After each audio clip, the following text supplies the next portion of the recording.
Bueno, en este video de implementación vamos a repasar algunas cuestiones eh, que creemos que les pueden ser útiles antes de la entrega de la landing. Tengo acá una landing de ejemplo que consta de los tres archivos típicos que venimos viendo. Tengo un HTML que es el index, que tiene una navegación al principio, que ahora vamos a ver cómo se ve, un menú superior. Tiene una sección principal que consta de 4 secciones que están determinadas por las etiquetas section. Y tengo también un footer al último de todo con algunos enlaces, copyright y demás información. Como siempre, al principio de todo tenemos linkeado una página de estilos que la pueden ver acá, y tenemos también antes del cierre de etiqueta body un archivo de script que es el que maneja el formulario y muestra el feedback. Entonces, ¿cómo se ve esto? Esto en la versión de escritorio se ve así. Este es lo que está dentro de la etiqueta header, esto es lo que está en la primera sección, segunda sección, tercera sección, cuarta sección y footer. Y tengo yo algunos media query ya hechos que hacen que todo se vea más o menos adaptado, pero van a ver que hay algunas cosas que se pueden mejorar. Por ejemplo, por ahí el padding acá arriba, por ejemplo, este texto que acá nos está quedando muy finito, podemos ponerlo uno abajo del otro. Y sobre todo, un problema que es muy común, que muchos grupos nos suelen consultar, es cuando lo paso a mobile, de repente se ve bien, pero tengo como todo este scroll para la derecha que no sé de dónde viene y no sé cómo encontrarlo. Entonces vamos a ver un poco de eso y vamos a ver un poco de cómo incluir, si queremos armar una sección nueva que tenga un slider o un carrusel, cómo incluirlo usando una librería externa. Entonces, lo primero que yo voy a hacer es tener a mano cuáles son las imágenes que quiero incluir, o el contenido que quiero incluir en esos slides. Entonces, en nuestro proyecto vamos a tener a mano, y yo en este caso lo dejé acá en una carpeta imágenes, lo que quisiéramos mostrar en ese carrusel. Y bueno, lo primero que vamos a hacer es buscar en internet librerías que resuelvan el problema que a nosotros nos interesa. En este caso, que resuelvan el problema de un carrusel. Esas librerías pueden haber un montón. Lo que tendríamos que ver es qué tan fáciles de usar son y qué tan cercano a lo que nosotros necesitamos resuelven. Yo acá les voy a mostrar dos para que se entienda más que nada la lógica de cómo es integrarlas, ¿sí? Entonces, la primera se llama Swiper, la segunda se llama Spline. Yo no las integré nunca antes de hacer este video, o sea, no es algo que ya hice antes y que me acuerdo cómo hacerlo, sino que lo voy a ver por primera vez acá. Entonces vamos a ir primero que nada a la documentación. Esto en cualquier momento lo podemos traducir si tienen problemas con el idioma. Bien, y entonces desde la parte de la documentación vamos a ir viendo en las páginas de cómo empezar, que nos va sugiriendo para inicializar el proyecto con estas librerías. Lo que vamos a ver en la mayoría es que nos van a dar como una manera de instalarlo con npm.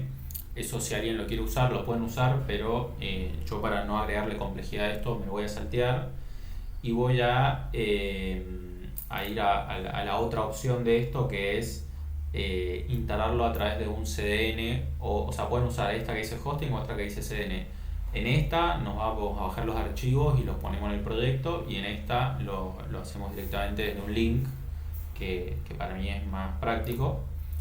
Y entonces los archivos que nos va a dar son estos dos. Fíjense que uno es de CSS y el otro es de JavaScript. El de JavaScript, como siempre, lo vamos a copiar antes del que termine el body y antes de nuestro archivo de script, porque nos interesa que el nuestro, si va a usar esta librería, se cargue después de la librería. Y el de CSS también, como tal cual pusimos nuestro CSS, pero antes del nuestro, porque también nos interesa que el nuestro sobrescriba al estilo original de la librería si lo necesitamos. Entonces, lo primero que hago es esto. Si fuera el download, el proceso es lo mismo. Guardamos los archivos acá y los linkeamos en vez de con esta URL con una URL relativa a la carpeta donde los guardamos. Bien, y fíjense que lo que nos va a pedir es que tengamos linkeado en una etiqueta de tipo link el splite.min.css. Acá donde dice URL to CDN es exactamente esto que hemos hecho acá. Y fíjense que este es el splite.min.css efectivamente. Y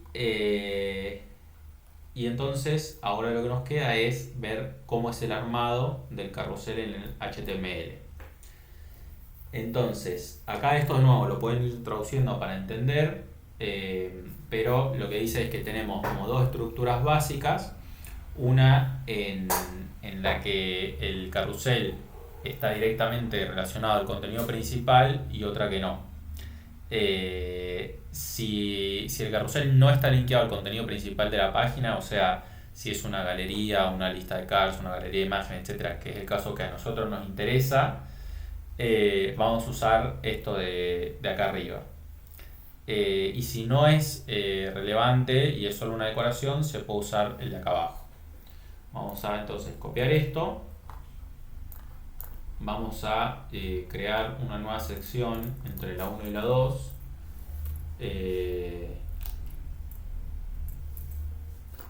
Y le vamos a poner vamos a meter acá como section 1.5 y adentro de esa section vamos a copiar el código que nos han provisto. Y en principio vamos a ver cómo se ve eso, que debería estar. Vamos a ponerle un H1 también, así lo podemos distinguir.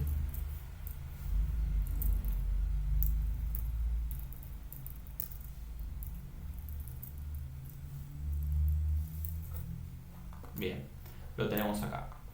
Y entonces ahora dentro de estas distintas... vamos a hacer un chequeo también de que las cosas del CDN se estén cargando bien. Para eso pueden venir a la pantalla Network o Red de las herramientas de desarrollo y chequear que el splite.min no tenga ningún error, que acá está bien, y que el JS y el CSS también. Y de paso pueden chequear en la consola que no haya problemas con ninguno de esos elementos. Entonces, acá yo lo que voy a hacer es, bueno, la estructura que nos proponen de carrusel es que cada uno de estas etiquetas li es un slide del carrusel. Entonces yo adentro lo que voy a hacer es ponerle la imagen que nos interesa. En este caso lo tengo dentro de la carpeta de imagen, y vamos a repetir esto 4 veces y vamos a ir cambiando esto que es el slide 2, el slide 3 y el slide 4. Bien, y acá vamos a ir chequeando, ¿sí?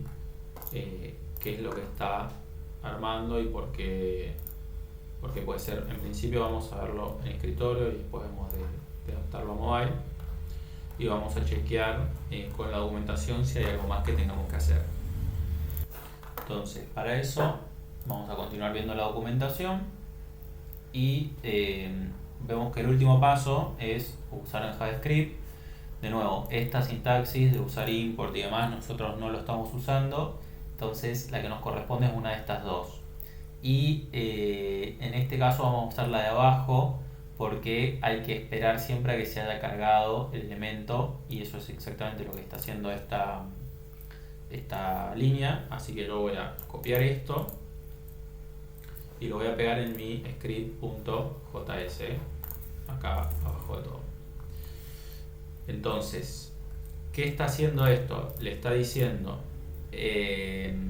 cuando se haya cargado toda la página y ya estén listos todos los elementos, seleccioname el que tenga la clase Spline, que si ven esta section que nos dieron tenía esa clase,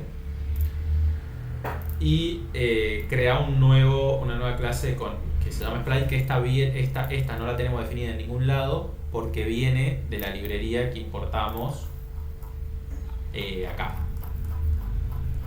En esta línea está definida esa clase Spline, entonces por eso nosotros no la tenemos que definir. Y una vez que hacemos eso, ahí, si se fijan, empieza a aparecer la imagen y ya tiene al menos esa funcionalidad de que puedo arrastrar y se desliza.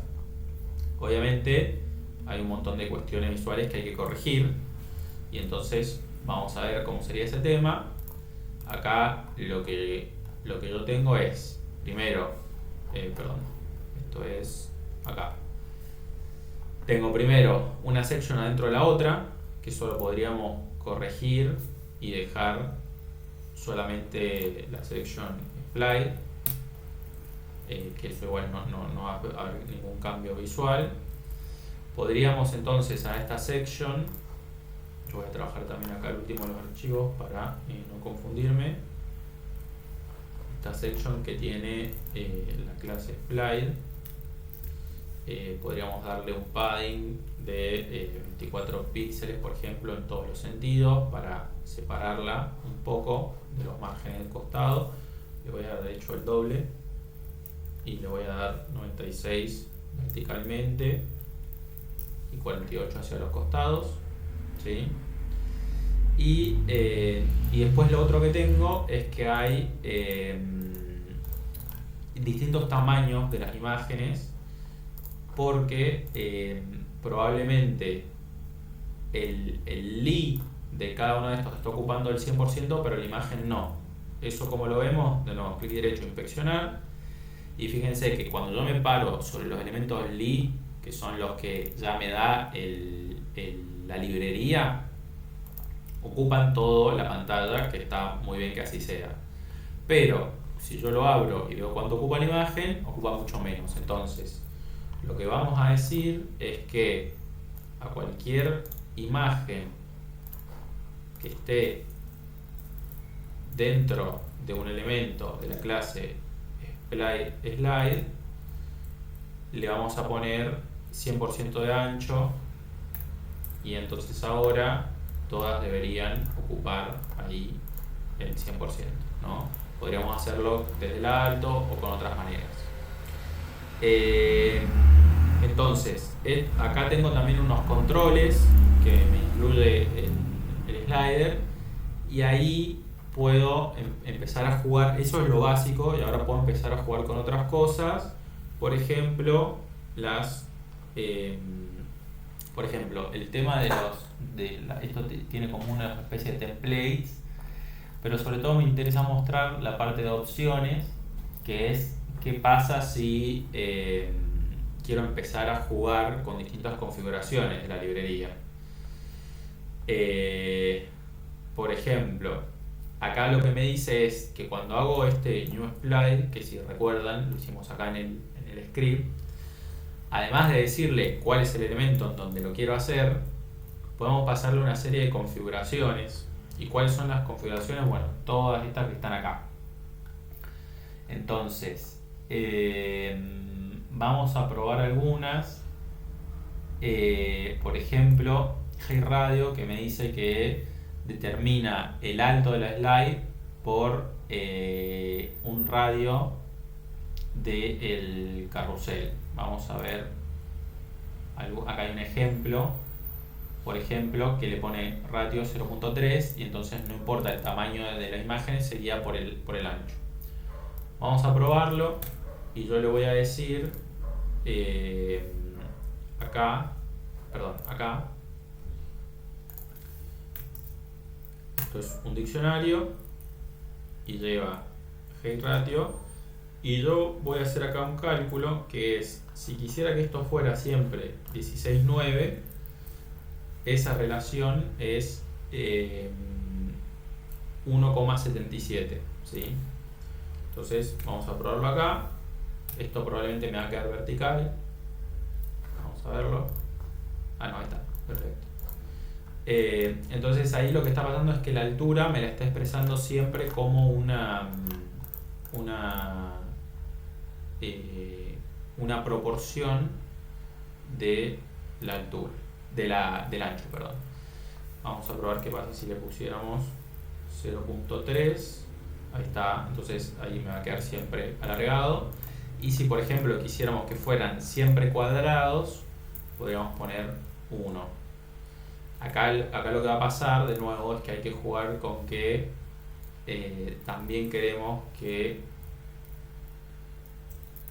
el mínimo de la altura sea 100% para que ocupe todo.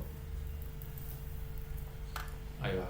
Entonces ahí tiene esa proporción cuadrada y bueno, y cualquiera de las otras que, como veíamos antes, podemos jugar. Esta va a ser 16:9 vertical, y si hacemos la división al revés, 0,56 va a quedar en 16:9 horizontal, ¿sí? Bueno, de acá, si se fijan en la documentación, ven que hay un montón de opciones distintas. Por ejemplo, autoplay, que lo que va a hacer es que pasen solas, o debería. Y ahora vamos a ver si hay que especificarle alguna cosa más, como la velocidad o cuánto tiempo queremos que pase. Autoplay.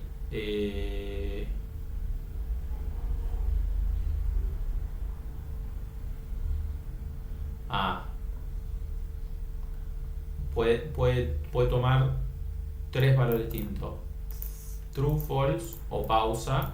Y si es pausa, lo que dice es que hay que poner un botón que cuando se cliquea va a arrancar, y a partir de ahí lleva solo. Y después interval es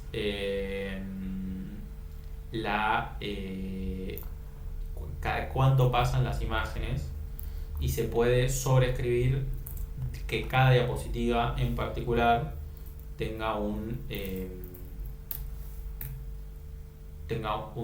duración distinta. Vamos a ver si ahí se estaba pasando sobre. Entonces, bueno, con estas opciones, este 1000 no sé si estará expresado en qué unidad. Creo que acá no lo aclara.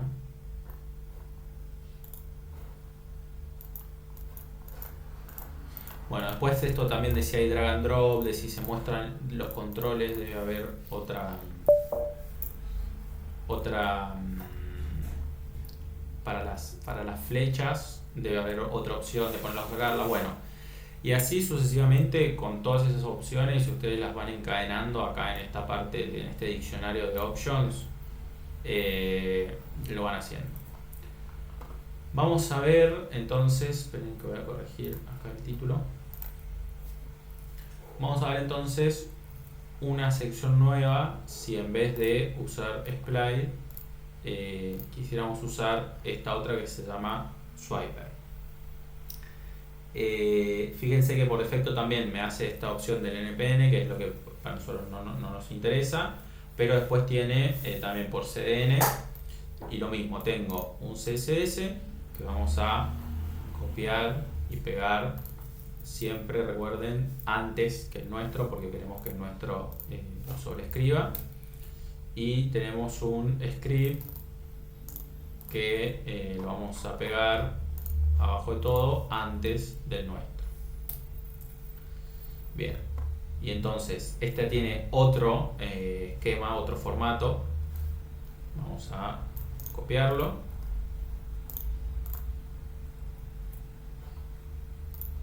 Y le vamos a crear una sección nueva acá.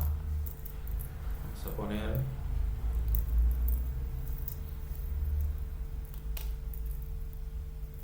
sección 1.7 carrusel 2 y vamos a copiar la estructura que nos pasaron. Fíjense que esta, de nuevo, viene por defecto con 3 slides, que yo lo que voy a hacer es primero agregar una cuarta y segundo, dentro de cada una de esas vamos a traernos las imágenes que a nosotros nos interesa.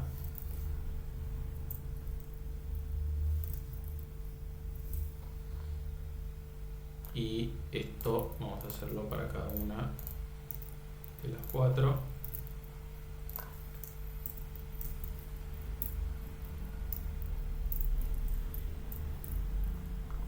Bien, ¿y qué más me pide? Me pide que tal vez haya que agregar algún estilo adicional además de los que ya vienen por defecto. En nuestro caso le vamos a poner 100% el ancho. Ahí.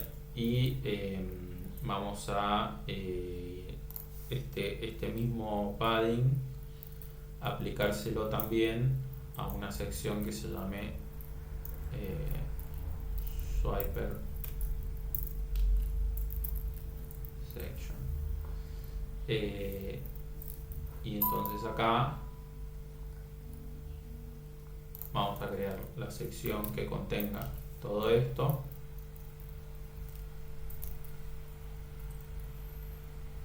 Y vamos a envolver todo el código que nos pasaron hasta acá, que es donde termina, dentro de esa sección. Entonces debería tener el mismo padding que arriba y el carrusel debería medir, bueno, todo el ancho, y por ahora vamos a probar con 500 píxeles. Bien, y por último, fíjense que los pasos son los mismos y esto vale para casi todas las librerías. O sea, siempre los pasos son instalar el JavaScript, instalar la hoja de estilo de CSS, poner la estructura de HTML, configurar los estilos y una configuración en JavaScript que yo también la voy a copiar y la vamos a dejar también acá adentro de este mismo bloque de Add Event Listener DOM Content Loaded. Bien, y entonces fíjense que la sintaxis es muy parecida, y acá le está pasando algunas opciones que ahora vamos a chusmear. Bien, y acá lo tenemos. Fíjense que tengo en este caso hay algo que no está cargando bien. O puede ser que por defecto esto sea vertical.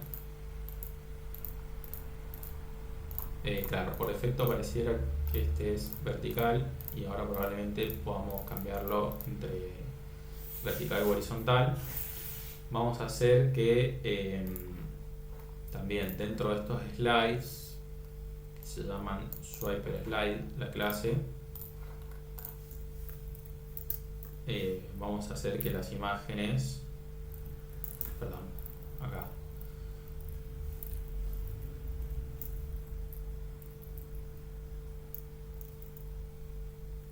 tengan al menos el 100% de ancho o de alto. Bien,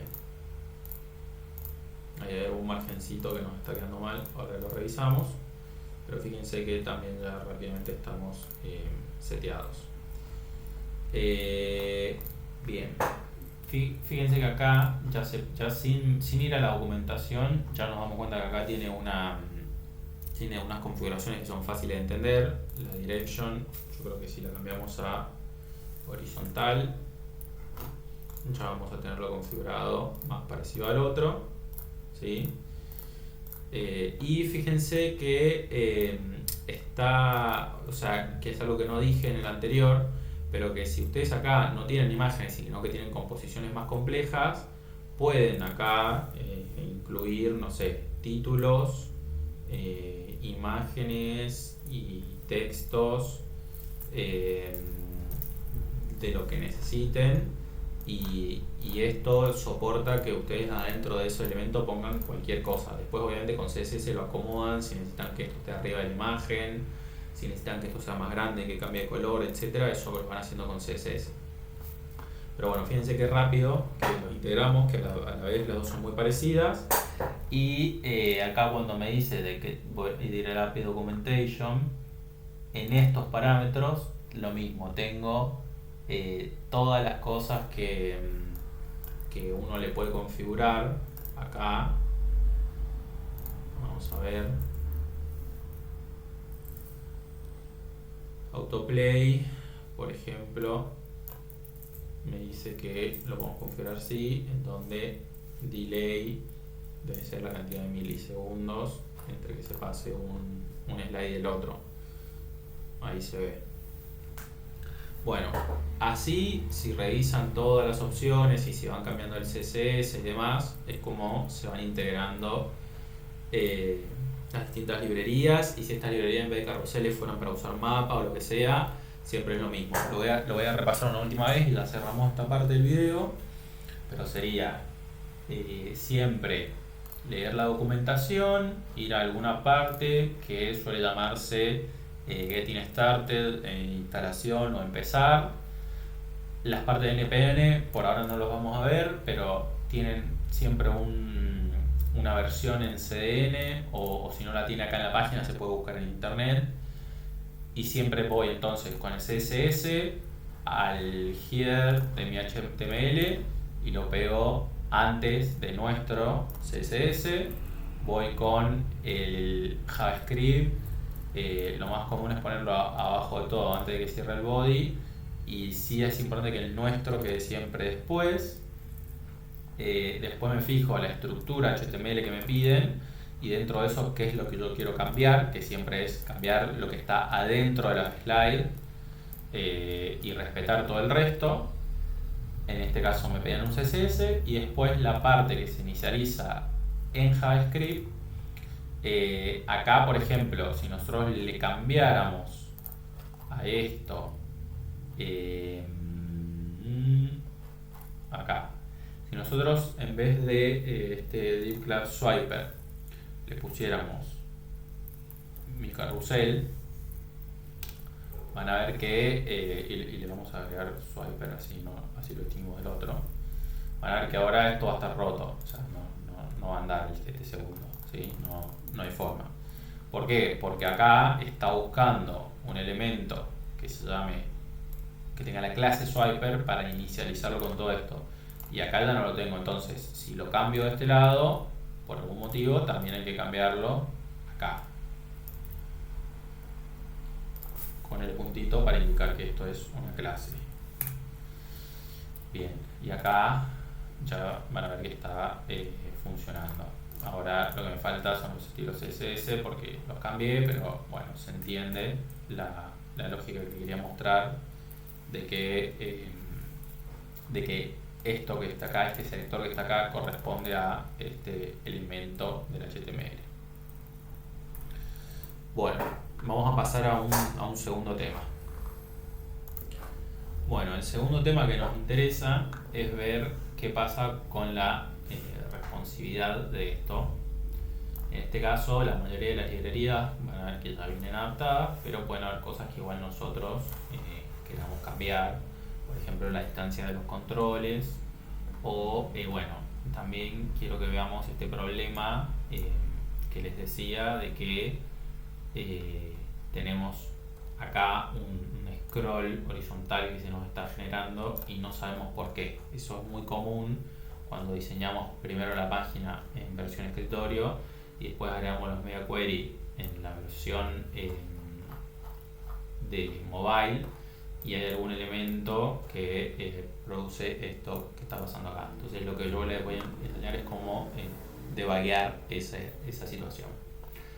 Primero vamos a agarrar, por ejemplo, este header y lo vamos a usar de ejemplo de que es un lugar en donde nosotros queremos agregar, por ejemplo, un espaciado horizontal de, supongamos, 24 píxeles de cada lado, un padding, para lo cual lo primero que hago es clic derecho, inspeccionar, y voy pasando por acá hasta detectar cuál es el elemento al que yo le agregaría el espacio. En este caso es el header, ¿sí? Incluso lo podemos hacer acá. Esto yo estoy en Firefox, pero en todos los navegadores es muy parecido. Y podemos probar qué pasa si acá ponemos padding 0, 24 píxeles. Bien. En principio con esto me está alcanzando. Entonces yo voy a ir y lo voy a copiar. Voy a ir a buscar donde está esa definición del header acá. Y voy a agregar eso de ahí. Recargamos y perfecto, funcionó.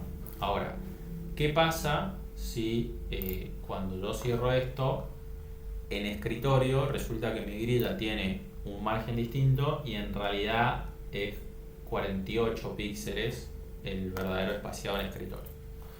Bueno, si yo hago de nuevo inspeccionar, lo traigo a la versión de escritorio, me paro sobre el header y lo vuelvo a poner en 48, se va a ver bien en el escritorio, pero cuando lo llevo a mobile voy a tener un problema, que es que ahora el mobile también es 48 y queremos que sea 24 en uno y 48 en otro. Entonces ahí es donde entran los breakpoints y las media query.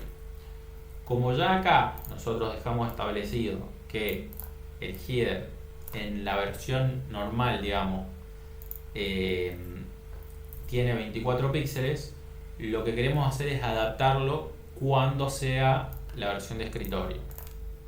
En nuestro caso, los breakpoints en este trabajo están decididos en 500 píxeles, por lo tanto vamos a hacer una media query para escritorio cuando es mayor a 500 píxeles, ¿sí? Eso entonces se hace con este arroba media. A veces se pone screen only, pero no es 100% necesario. Y sí, lo que es importante es este min with entre paréntesis y las llaves. ¿Qué significa esto? Para repasar, bueno, que todo lo que pongamos acá va a aplicar solamente a si la pantalla tiene 500 píxeles o más, por eso dice mínimo, y que tengo que sobreescribir los estilos que dan ahí. Entonces, si yo veo ahora mi header tiene todo esto, tiene 6 propiedades. Si yo quiero sobreescribir solamente la de padding, lo que vamos a hacer es copiar, como está la definición acá, de header, y vamos a colocar padding 0,48 píxeles, que es lo que nos interesa. Ahora, ¿qué va a pasar con todas las otras propiedades que no estoy definiendo acá? Bueno, van a tomar los valores que están acá. O sea, el background color va a seguir siendo blanco, el box shadow va a seguir siendo S, la position va a seguir siendo sticky, el top va a seguir siendo 0 y el z-index va a seguir siendo 100. Lo único que va a cambiar cuando voy a una pantalla más grande es el padding, porque es la única que tengo definida 2 veces, y esta de acá abajo va a tomar prioridad porque está definida después y es solo para mayores de 500 píxeles. Entonces, acá estamos en más de 500 píxeles y vemos que está correcto ahí y está alineado con lo que hicimos abajo de 48 píxeles, y a medida que voy a llegar a los 500, ahí ven que salta a 24, que es lo que nos interesaba. Todo lo otro no cambió.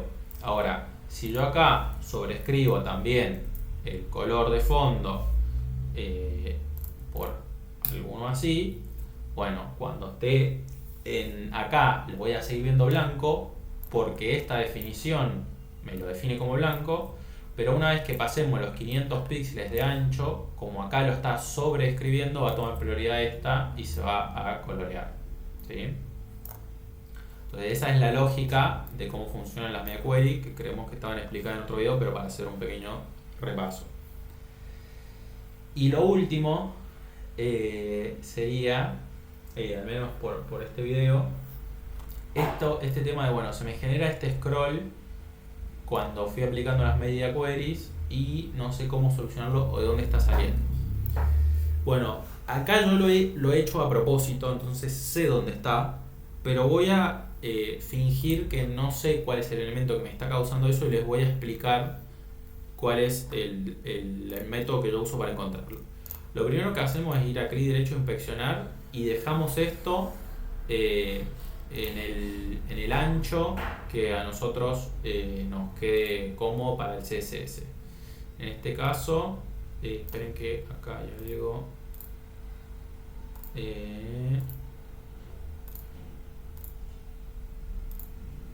Bueno, en este caso justamente por ese elemento se me está viendo mal, vamos a hacerlo sin el cosito de mobile.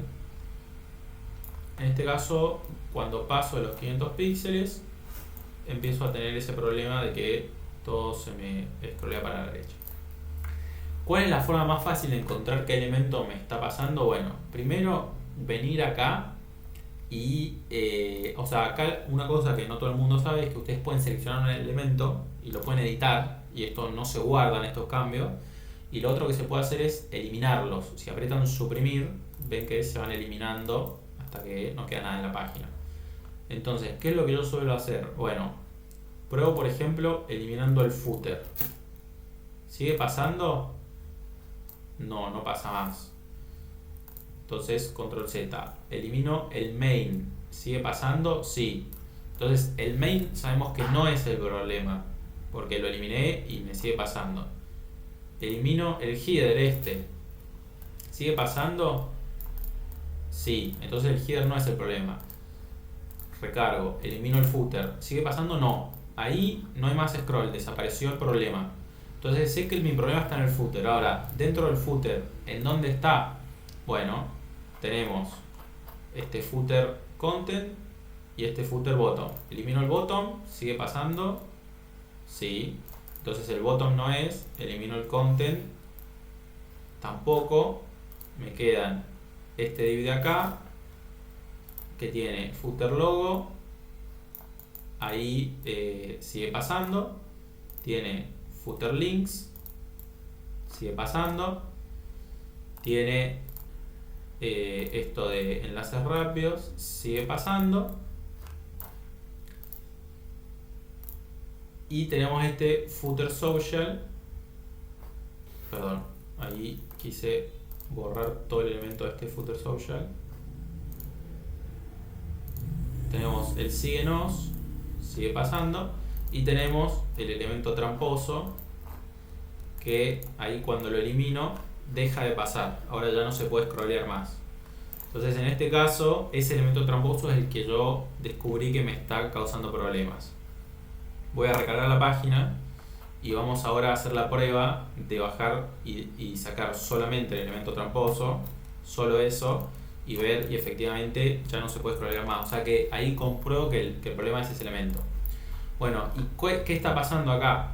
Este elemento tramposo tiene definido un ancho muy grande y es lo que, o sea, si ustedes lo pintan, otra forma de darnos cuenta es si lo pintamos de algún color, van a ver que se extiende muchísimo hacia la derecha.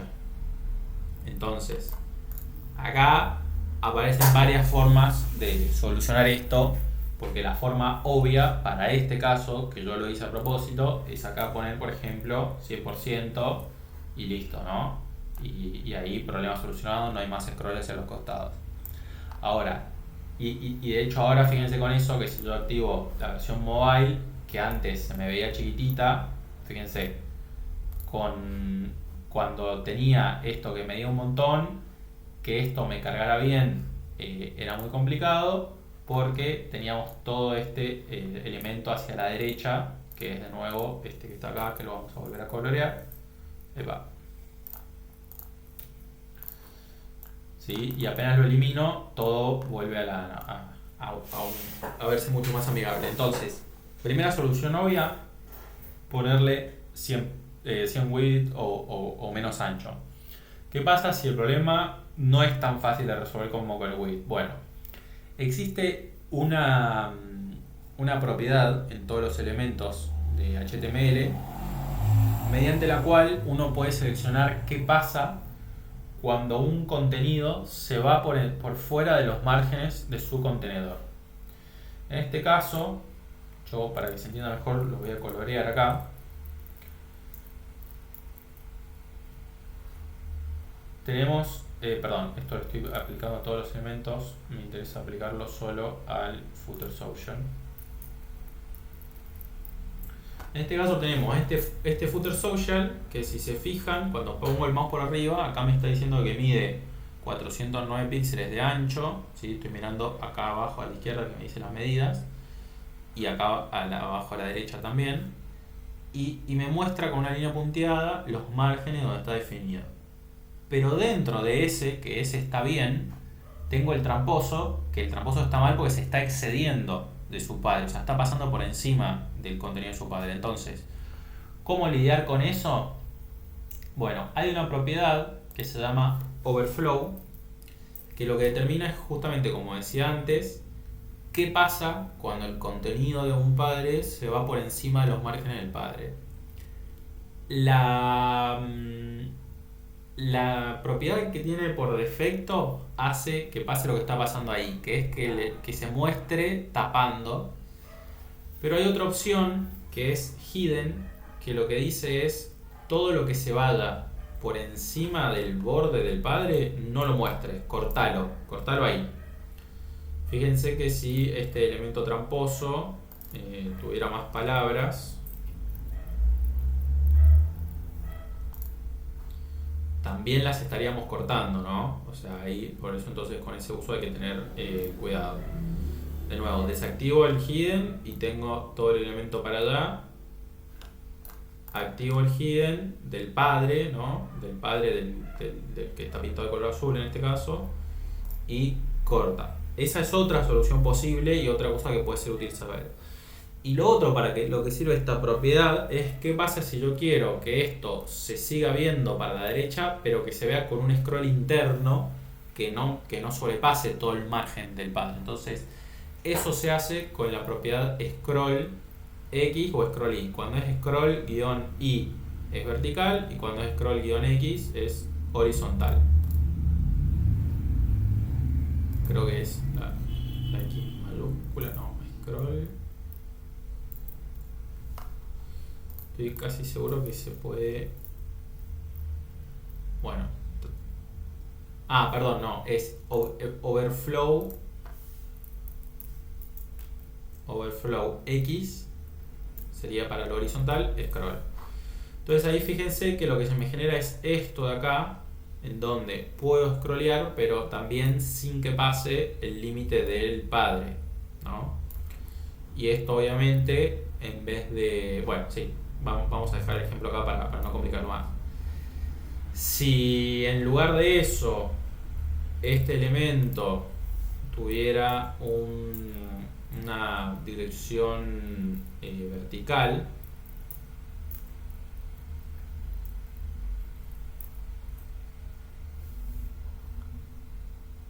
y nosotros acá tuviéramos saltos de línea,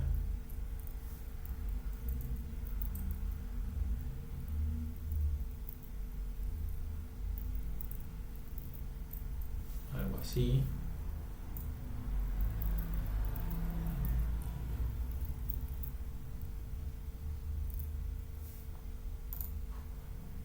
No me lo está tomando como HTML. Vamos a ponerle ahí una opción de esto que es ahí, editas HTML, y vamos a ponerle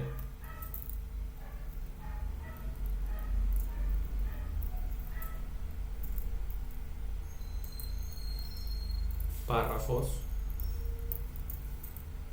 para que justamente generar una verticalidad. Ahí fíjense que entonces si yo acá en el padre vuelvo a poner el overflow X en scroll, me lo está tomando porque sigue teniendo el ancho muy ancho, pero ya el contenido no me importa, entonces podría dejar el overflow X en hidden. Y ahora el que me interesa que se scrollee es el overflow Y para arriba y para abajo, ¿no? Bueno, eso es lo que quería compartir de, bueno, cómo ir usando esto acá para ir encontrando los elementos que me están causando problemas, probar distintas soluciones y después, por supuesto, hay que trasladarlas acá al código. Y esta propiedad overflow que creo que en muchos casos les puede llegar a ser útil.